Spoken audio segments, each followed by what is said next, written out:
Next topic is classification of soil, मिट्टी का वर्गीकरण। India has varied relief features, landform, climatic realms and vegetation type. Bharat में अनेक प्रकार से उच्चावच, भू आकृति, जलवायु और वनस्पति पाई जाती हैं। These have contributed in the development of various type of soil. और यह किस में कंट्रीब्यूट करती है? यह अपना योगदान अलग अलग प्रकार की मिट्टी के फॉर्मेशन को बनने में देती हैं। मीन्स इसकी वजह से कई प्रकार की मिट्टी का डेवलपमेंट होता है। फर्स्ट है एलुवियल सॉइल, जलोढ़ मिट्टी। This is the most widely spread and important soil. इस मिट्टी का वाइडली विस्तृत रूप से यह फैली हुई है और इसको इम्पोर्टेंट भी माना गया है। In fact the entire northern plain are made of alluvial soil. वास्तव में संपूर्ण नॉर्थर्न प्लेन, उत्तरी प्लेन एरिया जलोढ़ मिट्टी से ही बना हुआ है। These have been deposited by the 3 important river. 3 महत्वपूर्ण 3 इम्पोर्टेंट हिमालयाज रिवर सिस्टम। यह हिमालय की 3 महत्वपूर्ण नदी Indus, the Ganga and the Brahmaputra, Sindhu, Ganga और ब्रह्मपुत्रा द्वारा लाए गए पार्ट्स की वजह से यह मिट्टी का निर्माण हुआ है। मीन्स गंगा, इंडस और ब्रह्मपुत्रा जब हिमालय रिवर सिस्टम से ये फ्लो करती है तो अपने साथ सिल्ट, कंकर, पत्थर जो फैलाव के साथ, बहाव के साथ लेके आती है, उसके द्वारा एलुवियल सॉइल का निर्माण होता है। This soil also extend in Rajasthan and Gujarat through a narrow corridor. और उसके साथ साथ में एक नैरो कॉरिडोर के थ्रू यह मिट्टी राजस्थान और गुजरात तक भी फैली हुई है। Alluvial soil is also found in the eastern coastal plain, particularly in the deltas of the Mahanadi, Godavari, Krishna and Kaveri river। जलोढ़ मिट्टी ईस्टर्न कोस्टल पूर्वी तटीय प्लेन एरिया में, पर्टिकुलरली विशेषकर जहाँ डेल्टा बनता है, जहाँ महानदी गोदावरी, कृष्णा और कावेरी रिवर अपना डेल्टा बनाती है, वहाँ जलोढ़ मिट्टी से ये बने हुए होते हैं। नेक्स्ट है हमारा, आगे है the alluvial soil consist of various proportion of sand. जलोढ़ मिट्टी सैंड, सिल्ट एंड क्ले अलग अलग टाइप से इसके अंदर अनुपात पाया जाता है। जैसे कि इस मिट्टी के अंदर सैंड, सिल्ट एंड क्ले, रेत, सिल्ट और क्ले पाया जाता है। As we move inland toward the river valleys, जिस तरह हम नदी से हम घाटी की ओर ऊपर जाते हैं, soil particles appear somewhat bigger in size. तो मिट्टी के कणों का आकार बढ़ता हुआ चला जाता है या मिट्टी के आकार बढ़ जाते हैं। In the upper reaches of the river valleys, और उसके बाद नदी के ऊपरी भाग में, अपर पार्ट के अंदर, near the place of the break of slope the soil are coarse. Such soil are more common is piedmont. Piedmont होता है तलहटी plain, such as Duars, Chos and Terai. और उसके साथ साथ में जब नदी के ऊपरी भाग में ढालबंग के समीप मोटे कण वाली मिट्टी पाई जाती है, और ऐसी मिट्टी पर्वत के तलहटी में, पर्वत के तलहटी में बने हुए एरियाज में द्वार, चोस और तेराई आमतौर पर यहाँ पाए जाते हैं। Apart from the size of the grain component soil are also describe on the basis of the age. अब मिट्टी का जो आकार है उसके अकॉर्डिंग कंपोनेंट, उसके घटकों के अलावा मिट्टी की पहचान, मिट्टी की जो पहचान है वो उस किसके ऊपर आधारित होती है, उसके एज के ऊपर, आयु के ऊपर आधारित होती है। वह कितनी पुरानी मिट्टी है, कितनी नई मिट्टी है, उसके according.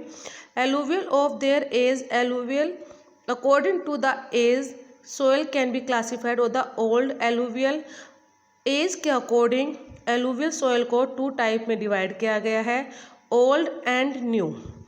Old alluvial Bangar soil, then new alluvial Khadar soil. Bangar soil is the higher concentration of कंकर, नोडल्स एंड द खादर। पुरानी मिट्टी के अंदर इनके कंकड़ ग्रंथियों की,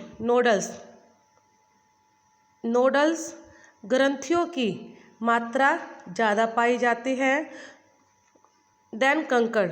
it is more the fine particles and the more fertile than a बांगर। पुरानी मिट्टी के अंदर कंकर की ग्रंथि ज़्यादा पाई जाती है और खादर मिट्टी के अंदर बागर मिट्टी की तुलना में महीन कण पाए जाते हैं। न्यू मिट्टी के अंदर फाइन पार्टिकल्स, बारीक कण पाए जाते हैं और पुरानी मिट्टी के अंदर कंकर नोडल्स पाए जाते हैं। Alluvial soil has a whole are very fertile. जलोढ़ मिट्टी को बहुत ज़्यादा उपजाऊ माना जाता है। Mostly these soil contain adequate proportion of potash, phosphoric acid and lime, which are ideal for the growth of sugarcane, paddy, wheat and other cereals and pulse crops। जलोढ़ मिट्टी को ज़्यादा उपजाऊ होने की वजह से अधिकतर contain adequate, ज़्यादा से ज़्यादा यह पोटाश, फास्फोरस, चूना युक्त होती है, जो बेस्ट मानी जाती है गन्ने की खेती के लिए, पैडी धान या चावल की खेती के लिए, वीट गेहूँ, cereals and pulses etcetera crops, अनाज और दालों के लिए इसको महत्वपूर्ण माना जाता है, उनमें इसकी खेती की जाती है। Due to its high fertility region of alluvial soil are intensely cultivated and densely populated. और यह मिट्टी की उपजाऊपन ज़्यादा होने की वजह से यह उन क्षेत्रों में ज़्यादा से ज़्यादा इसको बढ़ावा दिया जाता है और वहाँ की डेंसली पॉपुलेटेड और उनकी जनसंख्या का घनत्व भी अधिक पाया जाता है, क्योंकि लोगों के पास सोर्सेज होते हैं खेती करने के लिए और ज़्यादा फर्टिलिटी होने की वजह से वहाँ पर लोगों की पॉपुलेशन भी ज़्यादा पाई जाती है। Soil in the dry area are more alkaline and can be productive after proper treatment and irrigation। और जहाँ पर ड्राई एरिया है, जहाँ पर सूखे एरिया के अंदर एल्कलाइन पाई जाती है, मिट्टी में अधिक पाया जाता है, जिसकी वजह से हमारे लिए क्या ज़रूरी है कि हमें प्रॉपर ट्रीटमेंट की ज़रूरत है सिंचाई करने के लिए या उस मिट्टी की प्रोडक्टिव, उस मिट्टी को पैदावार बढ़ाने के लिए। जहाँ पर ड्राई एरिया है और मिट्टी प्रॉपर नहीं है, वहाँ पर प्रॉपर ट्रीटमेंट करके इरिगेशन करके वहाँ पर उस मिट्टी को उपजाऊ योग्य बनाया जाता है। नेक्स्ट आती है ब्लैक सोयल, जो हमारे लिए इम्पोर्टेंट है। Black soil, these soil are black in colour and are also known as the regur soil. इस मिट्टी का रंग काला होता है और इसे रेगर मिट्टी भी कहा जाता है। Black soil is ideal for growing cotton and is also known as the black cotton soil. यह मिट्टी कपास की खेती के लिए बेस्ट मानी जाती है और इस मिट्टी को काली कपास मिट्टी भी कहा जाता है, काली कपास मिट्टी भी कहा जाता है। It is believe that climate condition along with the parents rock, parents मतलब जनक शैल, उसकी वजह से क्या माना जाता है कि जलवायु के अंदर अलोंग विद, उसकी जलवायु की कंडीशन के अकॉर्डिंग इस मिट्टी को महत्वपूर्ण योगदान दिया जाता है, उनकी वजह से इसके अंदर ज़्यादा इम्पोर्टेंट इस मिट्टी को माना जाता है। फॉर्मेशन ऑफ ब्लैक सोयल, इसकी फॉर्मेशन के अंदर पेरेंट्स रॉक को मटेरियल को भी बेस्ट माना जाता है। This type of soil is the typical of the Deccan trap spread over north west area के अंदर, उत्तर पश्चिमी भाग के अंदर दक्कन के पठार में यह मिट्टी पाई जाती है। Deccan plateau and it's made up of lava flow. Lava flow करता है दक्कन के प्लेट्यू में, तो इससे ये मिट्टी बनी हुई होती है। They cover the plateau of Maharashtra, Saurashtra जगह का नाम है जो गुजरात में है, Malwa Madhya Pradesh and Chhattisgarh and extend in the south east direction along the Godavari and the Krishna Kaveri.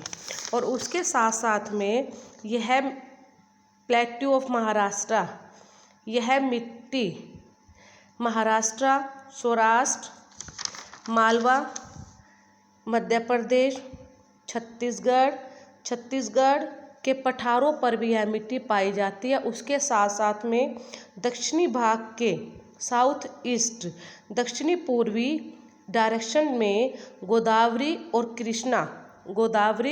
और कृष्णा तक भी इस मिट्टी का फैलाव हुआ है। The black soil are also made up of extremely fine. काली मिट्टी के अंदर महीन कण ज़्यादा पाए जाते हैं, clayey material. They are well known for the capacity to hold moisture, जिसकी वजह से इसके अंदर होल्ड होता है, कैपेसिटी होती है नमी रखने में, नमी धारण करने के में इसमें अपनी क्षमता होती है। In addition they are rich in soil nutrients such as calcium carbonate, magnesium, potash and lime. और उसकी वजह से इसके अलावा, एडिशन के अलावा, यह मिट्टी में कैल्शियम कार्बोनेट, मैग्नीशियम, पोटाश और चूने के भी परिपूर्ण इसके अंदर यह पाए जाते हैं। These soil are generally poor in phosphoric content। और इस मिट्टी के अंदर फास्फोरस की पुअर, इसकी कंडीशन की मात्रा कम होती है। They develop deep crack during the hot weather. और जब ज़्यादा गर्मी होती है तो इस मिट्टी के अंदर दरारें पड़नी स्टार्ट हो जाती है, जैसे यहाँ पिक्चर में शो किया गया है कि ज़्यादा गर्मी की वजह से इस मिट्टी में दरारें पड़नी या यह मिट्टी क्रैक होनी स्टार्ट हो जाती है। और क्रैक होने की वजह से which help in the proper aeration of the soil. और जब इस मिट्टी के अंदर दरारें पड़ जाती है तो अच्छी तरह से वायु का मिश्रण हो जाता है, हवा इसके अंदर चली जाती है। These soil are sticky when wet and difficult to work on unless tilled immediately after the first shower on during the pre-monsoon period। और जब मिट्टी चिपचिपी हो जाएगी, मिट्टी के अंदर नमी होगी, तो उसके अंदर डिफ़िकल्टीज़ होती है कि उसमें फार्मर्स वगैरह फार्मिंग नहीं कर पाते, खेती नहीं कर पाते। तो उसके लिए क्या इमीडिएटली वो क्या करते हैं कि जब मानसून स्टार्ट होने से पहले ही वो खेती करना, जुताई करना स्टार्ट कर देते हैं। पहली बौछार होने पर ही उसके अंदर अपना काम करना स्टार्ट कर देते हैं। रेड एंड येलो सॉइल, लाल और पीली मिट्टी। Red soil develop on crystalline igneous rock in area of low rainfall in the eastern and the southern part of the Deccan plateaus. लाल मिट्टी दक्कन के पठार और पूर्वी and eastern and southern part, पूर्वी और दक्षिणी हिस्सों में पार्ट के अंदर igneous rock in area low rainfall, igneous rock में जहाँ कम वर्षा होती है, लो रेनफॉल होती है, वहाँ पर इस मिट्टी का निर्माण हुआ है। Yellow and red soil are also found in the part of Orissa. अब यह मिट्टी उड़ीसा में, छत्तीसगढ़ में, southern part of the middle Ganga plain में and along the piedmont zone, तलहटी में, वेस्टर्न घाट, पश्चिमी घाट के तलहटी में, पहाड़ी के अंदर इस मिट्टी को पाया जाता है या इस मिट्टी से वहाँ का निर्माण हुआ है। The soil develop a reddish colour due to diffusion of iron in crystalline and metamorphic rock. Metamorphic rock रूपांतरित चट्टानों में लौह धातु के प्रसार के कारण, लौह धातु की वजह से इस मिट्टी का रंग लाल है। इस मिट्टी का रंग लाल है। It look yellow when it occur in A hydrate form. यह मिट्टी लाल दिखती है। इस मिट्टी का लाल रंग जो है वो हाइड्रेट फॉर्म की वजह से, जल योजन की वजह से इस मिट्टी का रंग लाल होता है। नेक्स्ट है लेटेराइट सॉइल।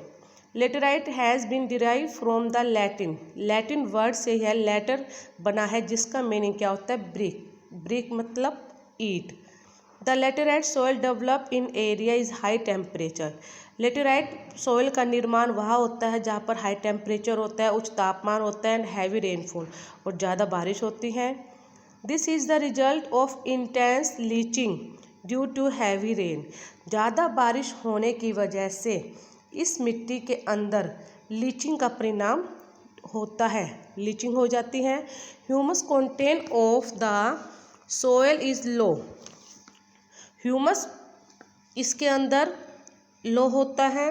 ह्यूमस की मात्रा इसमें कम पाई जाती है बिकॉज क्योंकि most of the micro organism particularly the decomposers it bacteria, क्योंकि ज़्यादा से ज़्यादा इसके अंदर तापमान होने की वजह